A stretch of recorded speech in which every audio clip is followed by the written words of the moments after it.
Hello everyone, welcome back to our series Understanding CBET, and today we are going to focus on assessment plan as one of the supporting materials when it comes to assessing learning outcomes.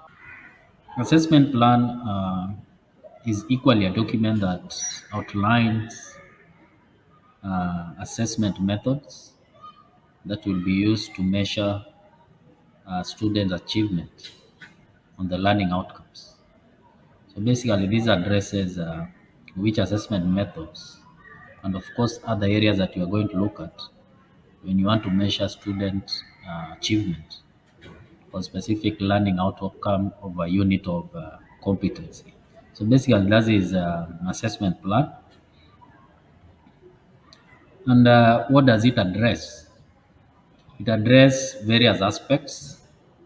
One is qualification to be assessed. And you're talking about qualifications, it refers to specific skills, knowledge, and abilities of a learner that need to be demonstrated in order to be considered qualified for a particular role or task. So it addresses that qualification, usually the occupation. The other bit is it addresses unit of competency. And we did talk more about what a unit of competency in our occupational standard. And just to brush through, we say that unit of competency describes specific skills or knowledge that a learner needs to have or able to demonstrate in order to perform a task or a job effectively. And we did look at how a unit of competency is organized based on elements and performance criteria. The other bit is it's able to address the purpose of assessment. And again, we did talk about why we conduct assessments. So basically, it's to gather information about learners' learning or student learning. And this information that we are gathering can be used for a variety of purposes, which include to improve student learning. So we did look at that. It also focuses on time frame, and that is agreed future day and time. So basically, when you are planning assessment with your students, you're going to agree on a future date on which day you are going to conduct the assessment and at specific time. So these need to be documented in this assessment plan.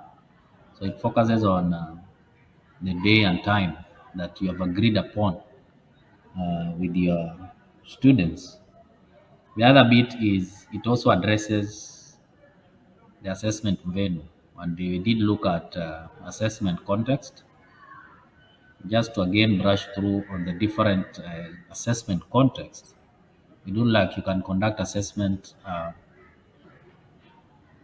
either in the institution, it could be on the job, it could be on work placements. Basically, those are areas where you can conduct your assessment. The other bit is method of assessments. And we did talk again about different method of assessment that you can use. And we did say that you need to combine different method of assessments, and some of which could include performance-based assessments, so practicals, could be oral assessments or written assessments. So basically, it outlines all those methods. And TVET CDAC says that you need to combine all these assessments to assess a learning outcome. So you need to use a different method of assessment combined so that you're able to get the desired outcome. And the last bit is the appeal procedure. When you're talking about appeal, is a process that allows learners to challenge the results of their assessments. So this procedure is typically used when students believed that the assessment was unfair or they were not given a fair chance to demonstrate their skills or knowledge. And therefore, there is need to appeal those type of assessments. So we are going to discuss that with your learners as you plan for that assessment. And you're going to look at that. What are some of these areas that you need to address when it comes to the appeal procedure? So, who develops this tool? So, it's usually prepared by the assessors, and in this case, assessors are trainers, and they are usually prepared or developed at least 1 month after learners join the institution. So, it's usually prepared early in advance, and they believe when you do proper planning of your sessions, then you're going to capture your assessment in the right time and in the right place. So usually you need to plan with your learners early in advance so that they're able to be aware on this particular day and time they're going to have this type of assessments. So in our part two on continuation of assessment plan, we'll populate assessment plan template. Thank you.